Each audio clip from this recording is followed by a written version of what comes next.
समुद्र के बीच में एक ऐसा शिप जहां पर लोगों की लाशें मिलने लगी और उन सभी लाशों के हाथ ऊपर की ओर थे, जैसे मानो किसी चीज से बचने की कोशिश कर रहे हों। उनके चेहरे पर इतना डर था जैसे उन्होंने मौत को अपनी आंखों से देखा हो। और सबसे शॉकिंग बात, मरने से पहले एक लास्ट मैसेज था, आई डाई। ध्यान से सुनो।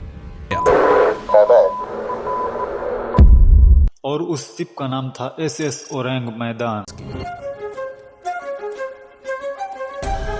ये घटना है सन 1947 की, जो इंडोनेशिया के पास स्टेट ऑफ मलक्का में हुई थी। उस वक्त कुछ शिप्स को डिस्ट्रेस सिग्नल SOS मिलता है और ये सिग्नल मदद मांगने के लिए दूसरे जहाजों में तब भेजा जाता है जब कोई बहुत बड़ी गंभीर समस्या आ गई हो। और उस सिग्नल में लिखा था ये,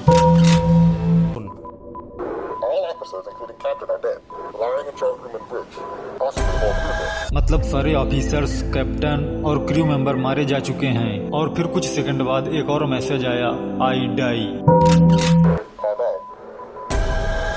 मतलब जो मैसेज भेज रहा था वो भी मारा गया। और ये मैसेज इतना ज्यादा डरावना था कि आसपास के सारे जहाज उसे बचाने के लिए निकल पड़े। और सबसे पहले सिल्वर स्टार नाम का शिप उसके पास पहुंचा जहां से वो सिग्नल आ रहा था। जब रेस्क्यू टीम ने SS ओरंग मैदान के शिप पर कदम रखा तो उन्होंने देखा कि वो किसी नाइटमेयर से कम नहीं था। पूरा क्रू मरा हुआ था, ऑफिसर से चार्ट रूम में पड़े थे, यहाँ तक कि इंजन रूम में भी लोगों की लाशें ही थी। लेकिन सबसे शॉकिंग बात, किसी की बॉडी पर कोई चोट या इंजरी के निशान नहीं थे। और उन सबके चेहरे पर एक ही एक्सप्रेशन था, एक्सट्रीम डर या शॉक। मतलब जैसे उन्होंने कुछ ऐसा देखा हो जिसे इंसान बर्दाश्त नहीं कर सकते और देखते ही मौत हो जाती है। रेस्क्यू टीम समझने की कोशिश ही कर रही थी कि आखिर ये हुआ कैसे। तभी अचानक एक अजीब सी चीज हुई। शिप के लोअर डेक से धुआं निकलना शुरू हो जाता है और टेम्परेचर इतना ज्यादा बढ़ जाता है कि उन लोगों को वो शिप छोड़कर भागना पड़ता है अपने शिप पर। और थोड़ी ही देर बाद उस शिप में एक भयानक धमाका होता है और वो शिप उसी समंदर में डूब जाता है, हमेशा हमेशा के लिए, वो भी सारे सबूतों के साथ।